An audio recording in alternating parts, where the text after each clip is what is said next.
Hello everyone, and welcome to my presentation on the Finance Department at Benton Harbor Area Schools. My name is Gail Enders, and I will take you on the adventure today. I shadowed my boss, Chief Financial Officer Todd Mora. Todd is a graduate of Western Michigan University. He acquired a bachelor's in business management from there. He went on to get his first job in accounting as the lead accountant at a scrap metal company. A couple of years later, he became an analyst for Wayne State Medical School. While working here, he applied for a position as a grant accountant at Kalamazoo Public Schools, got the position, and worked there for several years, where he decided K-12 is where he wanted to be. He then applied for a position as business manager for Hastings Public Schools, where he stayed there for several years, then became the business manager at Comstock Public Schools. While he was working at Comstock, the superintendent left, and Todd had the opportunity to apply and was hired. He worked there for 8 years, and in June of 2018 decided it was time for him to retire. After he made his decision to retire, he saw that there was a CFO opening at Benton Harbor, so he came to work with us to try to help a failing district get back on its feet. The mission statement for Benton Harbor Area Schools is quality learning every day, or for every student every day. Their mascot is the tiger. They are home of the Tigers.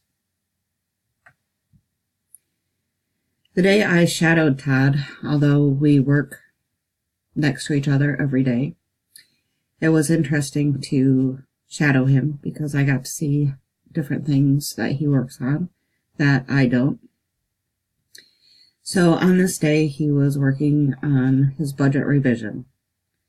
For a public school, you must adopt a budget, which is a forecast for the next year. That must be done in June. A fiscal year runs July 1st to June 30th. So in June, usually a board adopts a finalized budget for the prior school year and adopts a forecasted budget for the next year. When preparing this budget for the next year, you have to guess approximately what your student count will be. The majority of funds to run a school come from the state, and it's based on how many students you have on the different count days, which are the first Wednesday in October and the first Wednesday in February. Those amounts are then blended to come up with an annual count, and your state aid is based on the count. So in this preparation for this budget, you not only have to forecast what your income is going to be, but your expenses. The biggest part of a school district's budget is wages and benefits.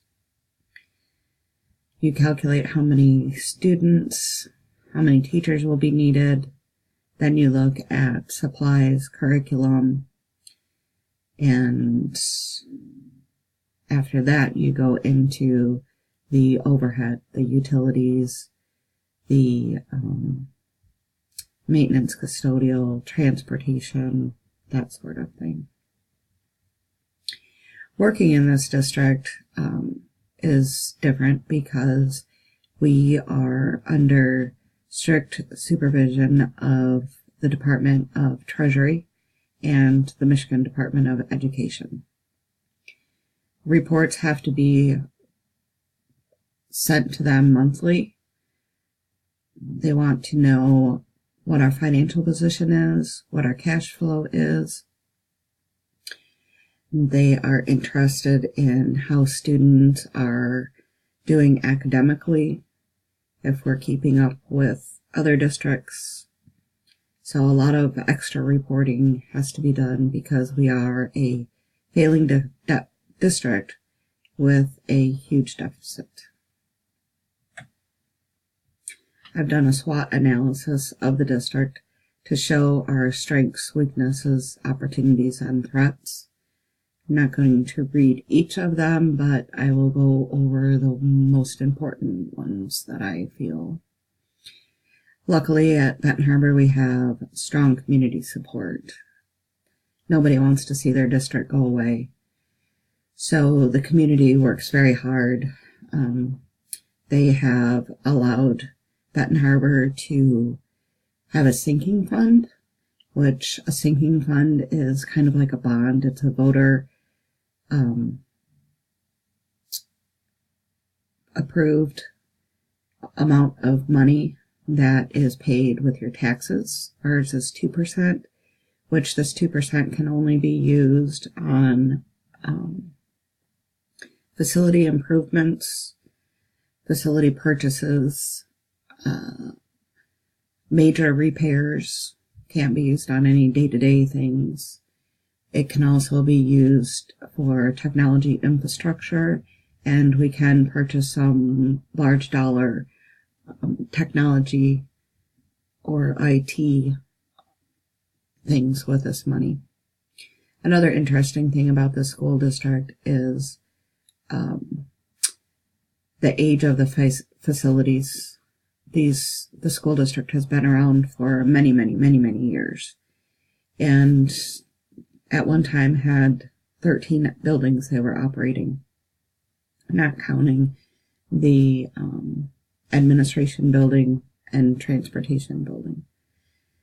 These facilities have been very run down, have not been well maintained over the past few years, so trying to keep them up and running is a weakness for our general fund. One of the big opportunities we have is state and federal grants. We get a lot of money from the government for grants because of the children that we have in our district. A lot of children are at risk and need extra attention. Threats are obviously school of choice and the at-risk children that we have in our district, because they are educationally challenged. It is hard to get staff to work in the district. How we measure success in our office is being able to help teachers to teach seamlessly, to support them with all the items that they need. As a district, we measure success by student counts and student growths. Internal communications. Our office is an old classroom, so we are all in one big room. We have very open communication in our office. We have communication in the district. We try to have principal meetings monthly. That is with the department heads, which you'll see in a minute. Department heads meet with principals and other staff to discuss the needs of their departments. Technology plays a huge role, not only computers, but also textbooks, pencils, pens, any kind of educational instruments possible. We try to purchase those with the money we have left over, which isn't always a lot, but like I said, we have grants that can help us with these purchases.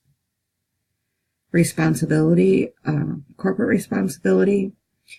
Initiatives I have found in the district are Human Resources Department and the superintendent are working with Western Michigan University to offer staff the ability to go back to school at a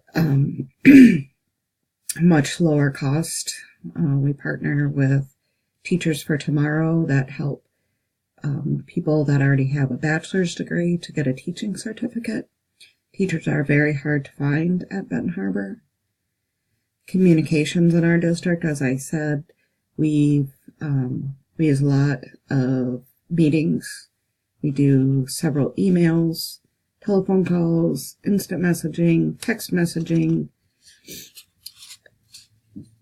We've even done Skype interviewing just to be able to have all options open to help everybody in the district and to attract people to our district. Here is the org chart I discussed. One thing I'd like to point out on here is there is no school board. Because of our interesting situation, Treasury and the Michigan Department of Education have decided to appoint a CEO who also acts as a superintendent. He is over all staff. The darker orange staff is the department heads. Under them you have teachers, parapros, my position. We outsource a lot of transportation and custodial maintenance staff. Leadership style, if I talk about just Todd's leadership, he is a very agile person. He communicates well. He's very transparent. He is task-orientated. He likes to stick to task, but occasionally we have other things that are thrown in at us. And one thing he likes to do is always keep humor in a task. That he says no matter how big or small the task, you must always keep an open mind and be positive. Challenges of the district, once again, as I have shown in the SWOT analysis, are the deficit. Internally, we have just trying to get teachers to come in. Externally are the shadows that are over the district based on past administration, and we try to overcome that and stay positive because we are here for the children. My reflection on my time shadowing Todd: we discussed ethics, we discussed communication, we discussed SWOT analysis. We discussed just how we're here working for the students. We're here to help.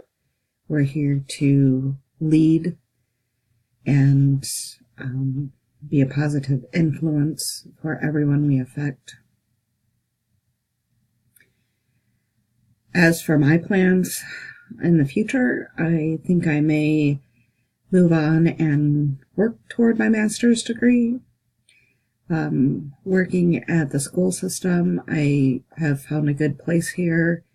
It is like a big family. We have listservs, which is another communication method.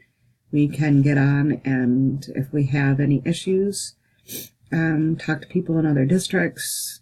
Districts help districts quite a bit. So if you've run across something and you just can't figure it out, you can put it up on the listserv and someone will answer your question. It seems like everybody's run into the same issues, so that is very helpful. One big thing about Cornerstone that I would like to point out is how they interject God and Jesus, the Bible, into our daily activities. That has become very important. It has made me realize how important God is in our lives and how we need them and how we need to lead like Jesus and be there for our neighbors, our co-workers, our to help them be as good as a person as they can be. And here are my references. I hope you enjoy this presentation. Thank you. Thank you.